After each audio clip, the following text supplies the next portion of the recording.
Hello, everyone. Welcome to Tuesday Conversation with Friends. And today I have a very special guest, Mingmei Yip, Mingmei. And well, let's welcome you to this conversation as well as would you tell us a little bit about who you are, which is incredible, by the way. So, Thank you, Shirley, for inviting me to this conversation. Actually, who am I? I, Some people, are looking for their identity their whole life. I think somehow I don't need to do that because I know very clearly what I want to be when I was 8 years old, I guess. Mhm. I remember I told my father I wanted to write books when I was 8 years old. Why triggered me that I want to write books? I don't remember that. It was a long time ago. So I remember I told him I want to write books. And one time my mom took me to see some kind of opera performance. When we were on the way back, there was the moon hanging up in the sky. And I looked at the moon, I told my mother, I said, Mother, the moon really looks like a clipped fingernail. I mean, the crescent moon, Yes, right. it looks like a clipped fingernail. I remember my mother said, oh, wow, you're going to be a great writer. Right. So for those of you who don't know, right, Mingmei So is a best-selling author in both Chinese and English in several different countries. Right. And then there's also a very special gift you have in the area you study, which is in music, in Chinese music. Would you tell us a little bit about that? actually, this I have to thank my father Ah, because he graduated from a conservatory in China. oh, He he, um, he was a baritone. So he oh. taught me to sing when I was very young, also a child. I don't know how young, maybe 8 years old, 9 years old. So I learned all these so-called Chinese art songs that people Mhm. don't sing anymore, like Hong Dou Qi, Yes. Bean, Right. Red Bean, and Tian Ren Ge, Hmm. and many he taught me. 踏雪寻梅 Hmm. Right. 叫我如何不想她 how Right. I Right. think about her, something like this. He taught me many of these art songs when I was a child. Hmm. And also, particularly, I remember he taught me 抗日歌曲 because he experienced that Right. himself. Yeah. Right. So I learned a lot of those. I can sing the national anthem. Right. Most Right. people can't. I mean, I could sing that when I was very young. Right. Right. Um, So it was really because the national representative anthem of was the 义勇 time. 军义勇军进行曲 in the past. Right. I Right. learned all this when I was small, and I think I distract myself too much.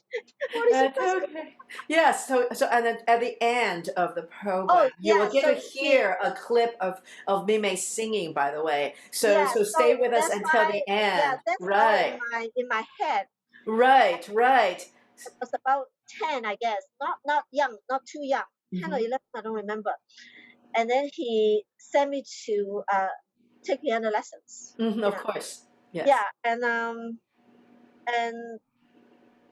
yeah, and then I love it. I mean, a lot of kids they have to be forced to practice the piano, right? And you just went No, right no, to I'm just it. voluntarily attached to the piano and to I practice. I'm understand that that kind of feeling. That's how I student. was too. Right. So when I read the articles, sometimes you see a prodigy, and some people will comment, "Oh, he he doesn't have a childhood. He was forced by the parents to No. practice." It's completely not true. You can't force a child to be a prodigy. You cannot force because they love Yeah, there's an innate love to it. I'm sure I do believe you that. see. Yes. And Now, then so how did that lead to the guqing? And so oh I do want yeah, to talk a little bit about that because now just to recap a little bit, Ming Mei was born and raised in Hong Kong, then moved to the States, and so in her earlier years, she has had a lot of exposure to multiple types of art forms, and one of them is this ancient instrument guqing. Would you tell us a little bit about that? yeah. So all my education was modern and Western education in the past. Hmm. I learned the oil painting before I went to Chinese painting, and the piano before I went to the teaching. And how to put it? Okay, when I was in graduate school, I believe. Actually, I learned the jump, the jump, because I like to learn. I just love to learn my whole life. So any chance that I could learn, I learn anything. If you teach me Greek, Hebrew, I'll learn. I just love to learn. So I started with the jump and then the erhu, the two strings, and then I had a classmate. He was actually a couple of years older than I am. Because we were young, and then we treat him as an old man. That old man. That's very Chinese, right? It's only a couple of years, but when you're young, then they seem old to you. Right. And then he said, your temperament, you should not play the jump. Because the Qin people looked down upon the jump people in the past. Don't do that now because of politically incorrect, right? But at that era, and you play the Qin, you look down the jump and the pipa because they're the common folks people. Common folks instrument, 俗乐, common folks. Qin is for the literati, the noblemen, the noble people, the educated scholars, the literati, and that they form an elite group. They're very snobbish people. So, and then he told me that you shouldn't play the jump and all this, and you should play the Qin. And of course, I heard of the Qin. I know what the Qin was then, but I didn't even know that I could learn the Qin because the jump and erhu were available in the school then. There are teachers there. No teachers on the Qin. I didn't know about that. He said, do you want to learn the Qin? I said, of course. Anything, I said, I want to learn.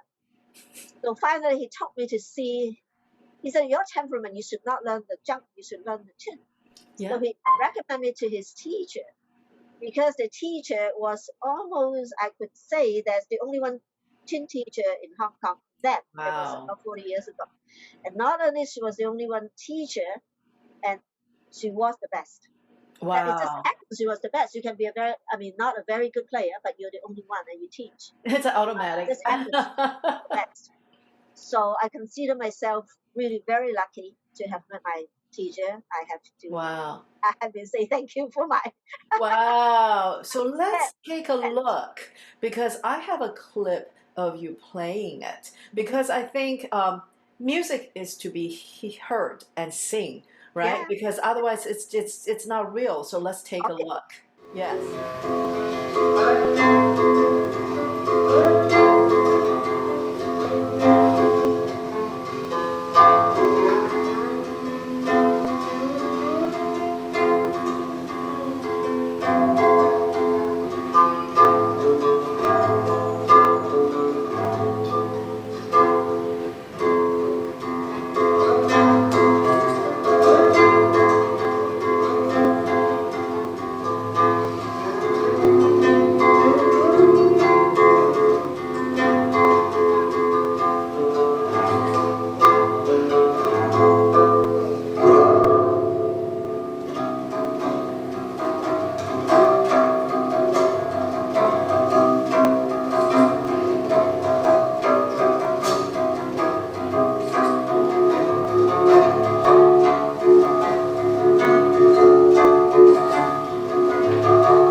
really something and really quite interesting and beautiful. And I know when you were in Hong Kong, you were associate professor for the university.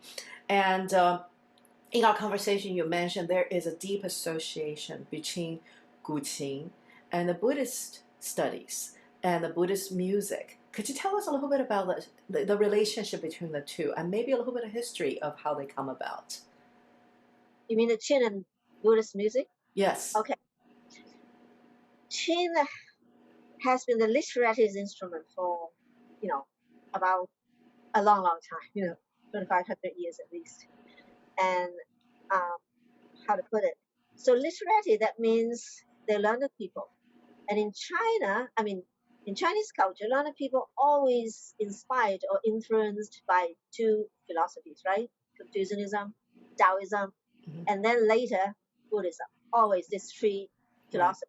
So when they compose a piece or when they write an article about the Qin, they always have this, you know, Confucius approach to the Qin, Taoist approach to the Qin. Confucius' approach to the Qin is you have to think about virtue when you play the Qin, because playing the Qin is a form of self-cultivation, self-entertainment, not to please other people, not try to be flirtatious and please other people. You cultivate yourself. What's the point of cultivate yourself? To be virtuous or to reach, a higher level, spiritual level. So when they talk about, and because Truism or Confucianism always the relationship between people and people, you have Right. self-cultivate. Taoism is somewhat the opposite. We have these two things, kind of opposite, but they also complement each other. Taoism is the relationship with nature, Yes. with heaven. So the highest goal of playing the Qin is to reach this state called union with heaven, humanity with heaven, union with heaven. What is heaven? Because we don't have a personified God as in Western culture. We don't have that in Chinese culture. So it's heaven. Tian, the universe, the cosmos, that kind of, abstract and grand energy, okay? Right. So you have to be one with heaven. That means you have to play to the point that people cannot see your struggle and play. You're not struggling breathing and you're struggling with the fingering. You're just completely one with the whole universe. You forget yourself, you forget the universe. It's just one empty empty space. So later, when Buddhism was introduced to China during the Han Dynasty, and we start to influence the Qin, but the influence of Buddhism is not as strong as Confucianism or Taoism, because first it's a foreign religion, it's not, a Chinese local religion. And second reason is also because the aesthetic of Buddhism applied onto the Qin is already coincide a lot with Taoism, because let's say Taoism emphasis on, we have a lot of empty space in Qin music, especially the lingering tones, we call it vibratos. We have a lot of so-called empty tones, empty space, and Buddhism emphasis on emptiness, right? Kong, yeah, like the Heart Sutra, emptiness is, form is emptiness. 是即是空，空即是是。 Right. And Taoism also, the aesthetic is also emptiness. The emptiness revealed in expressed by these vibratos, a lot of empty quality to the tones, and the emptiness revealed the ongoing Tao, because the Tao is invisible, you cannot touch it, you cannot smell it, it's like emptiness. So because they both kind of emphasis on emptiness, so they merge together. So we don't have a separate, this is the influence of Buddhism. We don't have much of that. Right. But on the other hand, having said that, there are about, if I remember correctly, 7 pieces with Buddha's content. Actually, we have a piece called the Heart Sutra. The Heart Sutra. Yeah, Okay. on the Qin. Yeah, Xinjing. Because there are a lot of Xinjing pop songs now. That's one thing. Right. Send one, on the Heart Sutra. So a lot of people, try to make music, compose music to the Heart Sutra. So Qin, we have 2 Heart Sutras in the Qin repertoire, but it's later in the Qing Dynasty, something like this. And more traditional piece, we have one called the Pu An Zhou, incantation of the monk Pu An. And a lot of people try to use this piece now, saying that it's a piece of blessing. You listen to piece, you feel calm, you feel blessed. So a lot of people try to play this piece, especially during the pandemic, to calm people, or teach this piece as a blessing to the world. It's the I see. And whether the tune has this magical power, I'm not going to discuss because some people insist. I mean, I mean, It's a it's up to the person's opinion, yeah, up to the right? But person. that was the intention Yeah, in how this came to and exist. and there are what other? So there are about 6 or 7 pieces. Is on how to put it is on, and actually I did write a whole article, a long article, and on Zen Buddhism and tune music, and I gave talks many times on this topic, Zen Buddhism and tune music. Yeah, Mhm. because I analyzed their characteristics. Wow. Yeah, they have. Yes. I mean, a very famous Japanese scholar called Hishimashu. He actually published a book on the 7 characteristics of Zen art, and I studied Zen art for a long time, but I never get it clear. What can you define Zen art or Buddhist art in that matter? Okay, actually you can't. He brought up 7 characteristics: emptiness, uh, asymmetry, antiqueness, blandness. He brought up like 7 of these, loftiness. But this can all apply to Taoist art. You know what I mean? Right, right, Yeah, right. yeah, I think there's a lot of people try to separate and define the Taoism and Buddhism, no, but you can't. there's so much such blending between them, Yeah, and and I know, of course, the Buddhist study also was part of what brought you and your husband together. You were in Hong Kong. He was an American physician who was also a Buddhist scholar, yeah, and that was actually what brought you to the United States. Of yeah, course, that puts an end to what you were doing in Hong Kong, yeah, which you were a published author, you were a lecturer and a concert performer for Guqing as well as Buddhist studies. And now, fast forward to the United States, your life really changed, and it's a very interesting transition because I know you were a writer in Chinese and published and best-selling writer in Chinese in Hong Kong. Then you came to the United States, which I experienced that when I moved here because I wanted to be a writer when I was growing up, and I wrote a lot of poetry. And but coming here, all of a sudden, it's a different language. And I had a belief when I was growing up, in order to be a good writer, the only way anyone can truly become a good writer is you must read tremendously. You must read. If you haven't had this big background in reading, then your writing is going to be you wouldn't even know what good writing would be. And I know in our conversation you mentioned that you come to the United States. Of course, you spoke English in Hong Kong, but now this is different. You have to write in English, and you're telling your stories in a different way. So tell us a little bit about what happened. okay. When I first moved to the United States, we lived in Cleveland, not New York. In Hmm. Cleveland, as you know, they don't have anything Chinese related to Chinese Right. culture. And actually, there is a university, the Kent State University. They have some program on ethnomusicology. Ah, Yeah, they invited me once to give a talk. I don't remember. They hired me as visiting scholar, something like this, for a mhm. year. Yeah, there's something going on in Cleveland. No, Kent State University, but it's very far away. Right. So, but anyway, so of course I couldn't find a job.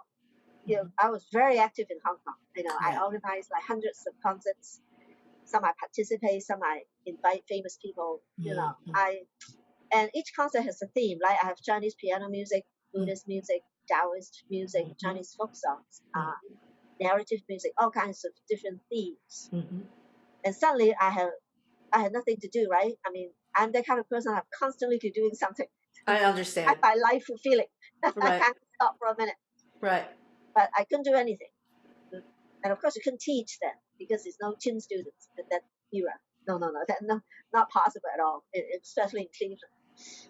And so I decided I'm going to write my novels because writing my novels has been my dream for a long, long time. Hmm.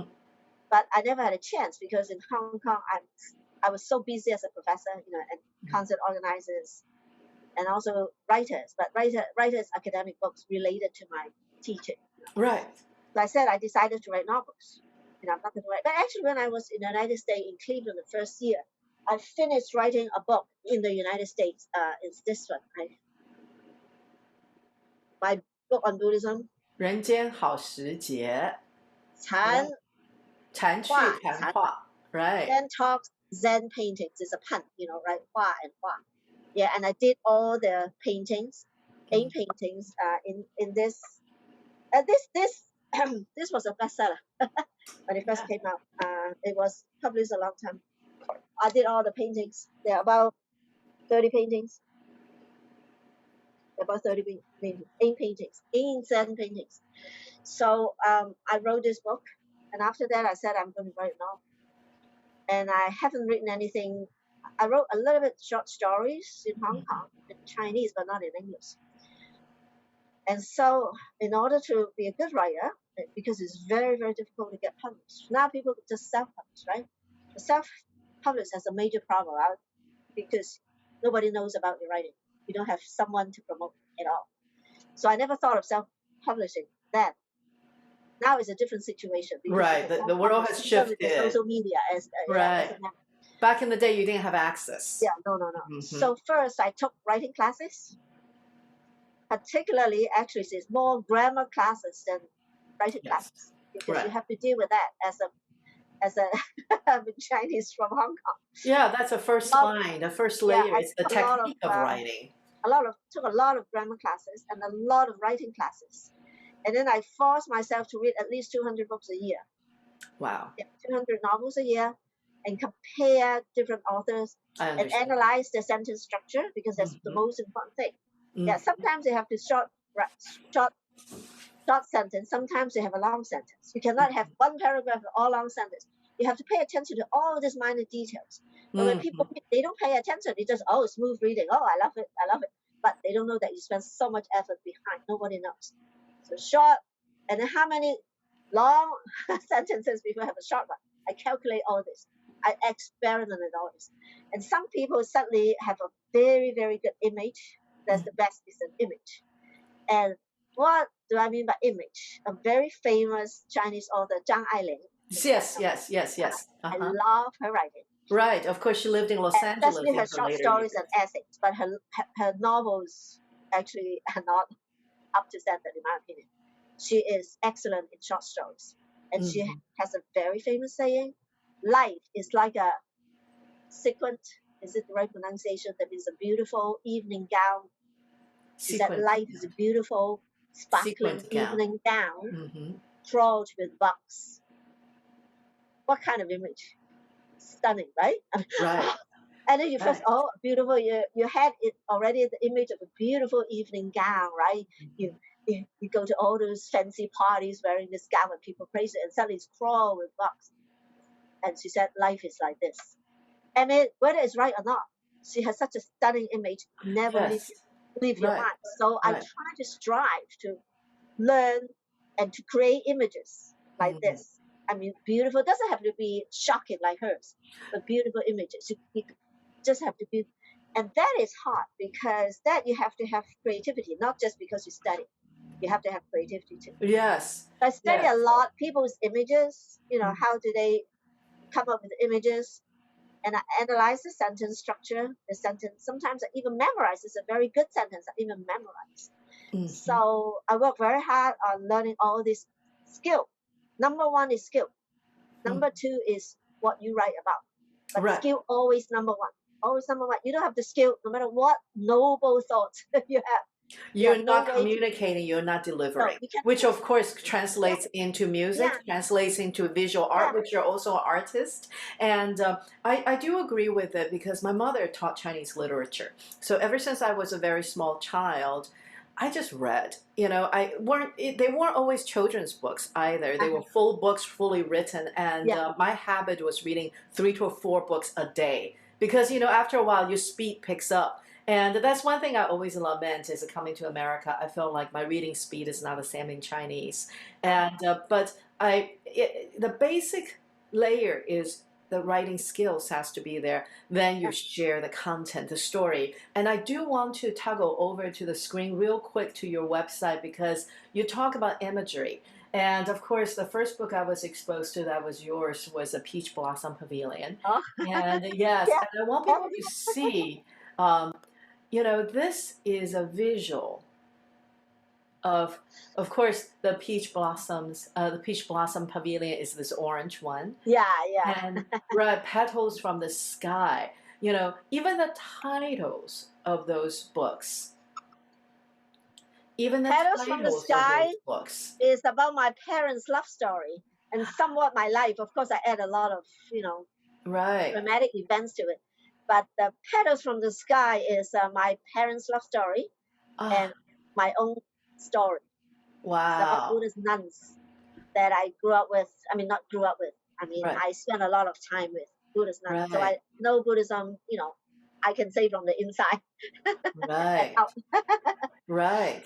And then, of course, the Peach Blossom Pavilion. But even the titles are such imageries. They're Yeah. such imageries. And I just think that's so beautiful. And of course, the tenacity. Can you talk a little bit about, obviously, when you first wrote your novels, you started to send them to publishers Mhm. and they were not considered because topics about China and Chinese culture were not something that they felt had a popular appeal.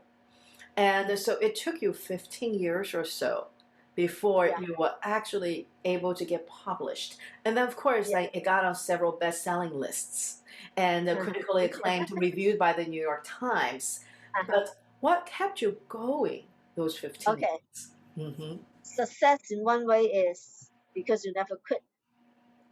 I remember the very famous painter in China, Qi Baishi, right? Yes, yes, One of the most yes. famous. My parents have some of his paintings. Yes, Worth a yeah, lot now. yes. Well, Um, it's more sentimental. So yeah. yeah. And one time a reporter asked him, "What is the secret to success?" And his answer is perfect. He said, "Very simple. I pick up my brush and never put it down. I love that. How easy and how difficult. Yeah, I don't put it down. Seems easy, right? I just don't put it down. That means every minute he's painting. He never put his brush down. Hmm.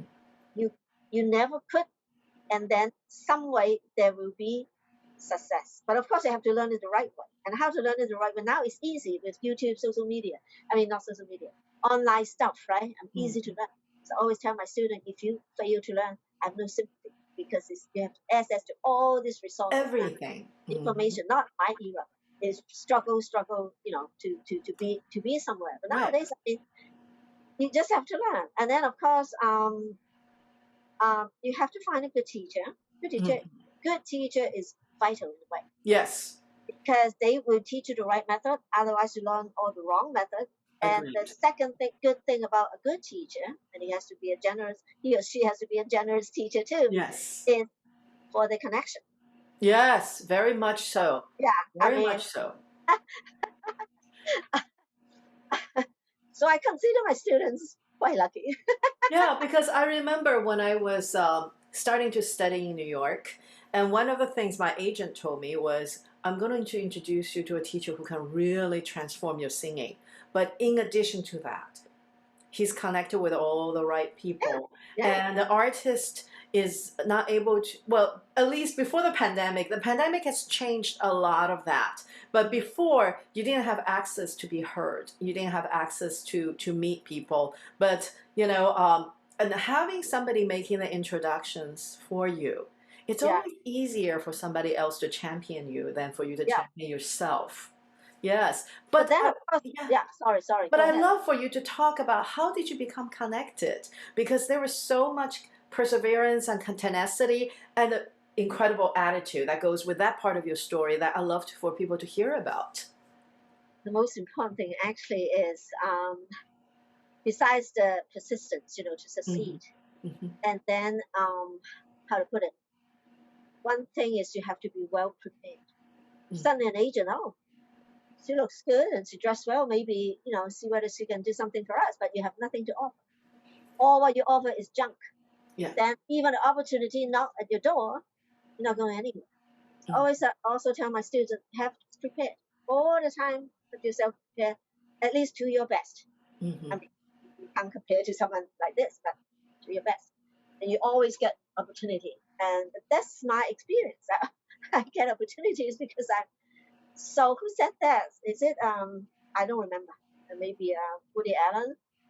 Luck is what? Preparation plus opportunity. That is luck. Right, Nobody lucky. right. Nobody.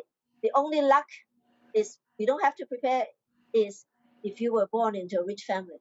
The wealth. Right. Well, You and the come connection out into already. all that wealth. Yeah, got into wealth, connection, and fame already. And Mhm. fine. Yeah. But it's always yin and yang to anything.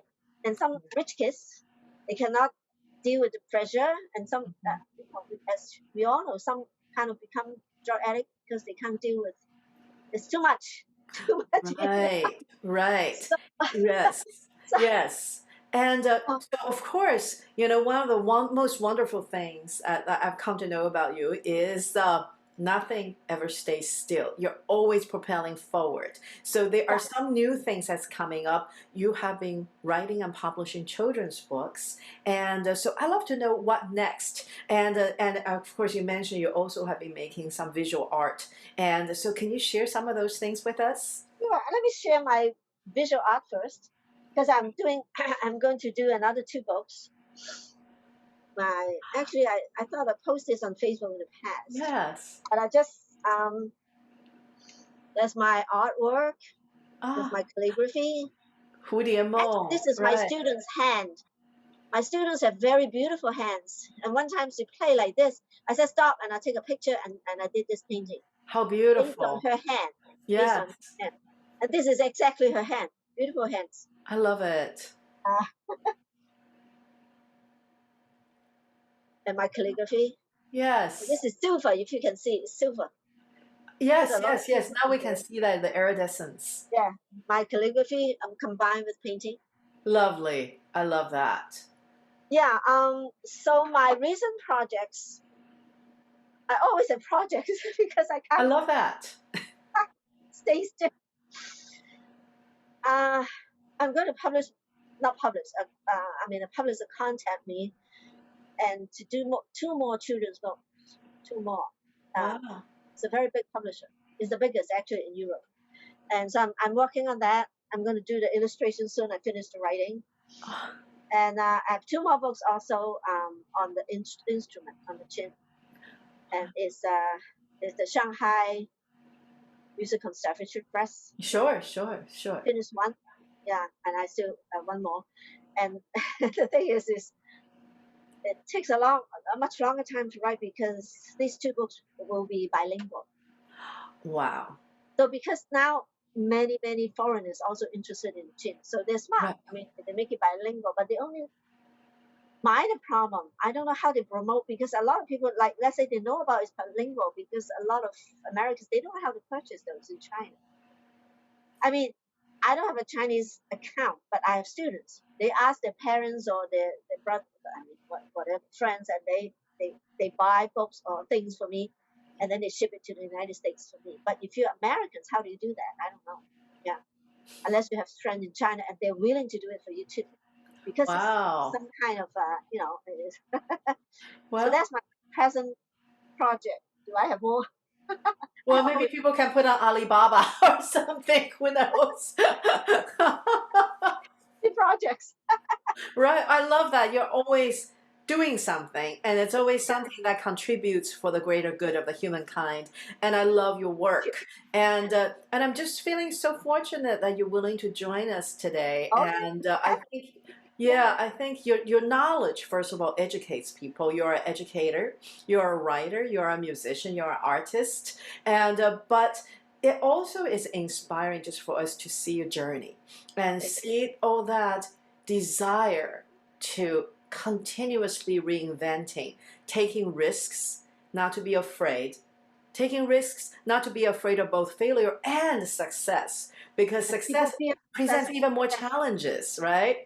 Because then you'll be asked to do more, and then there is requirement of now you have to be above and above and above. Yeah. So that emotional tenacity and to see your spirit and to see your heart for your students. And it is just so beautiful and wonderful. And I'm just so grateful you joined us. And as I promised, you probably are already hearing in the background, you can hear Mingmei's singing. And that is the Chinese singing that she's doing. So thank you so much. And I hope you'll Thank you, come Sherry, back. for having me. Yeah, I hope you'll come back and we can talk a little bit more the next Yeah, time. sure. Yeah, I'm sure you with your new projects, there'll be even more to talk about. So until the next time, thank you so much. Likewise. Thank Okay. you. Bye.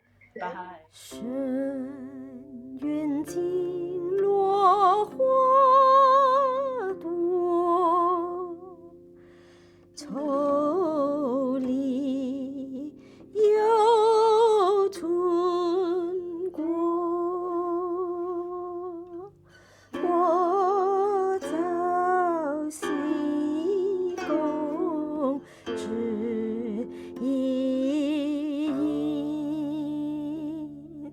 必定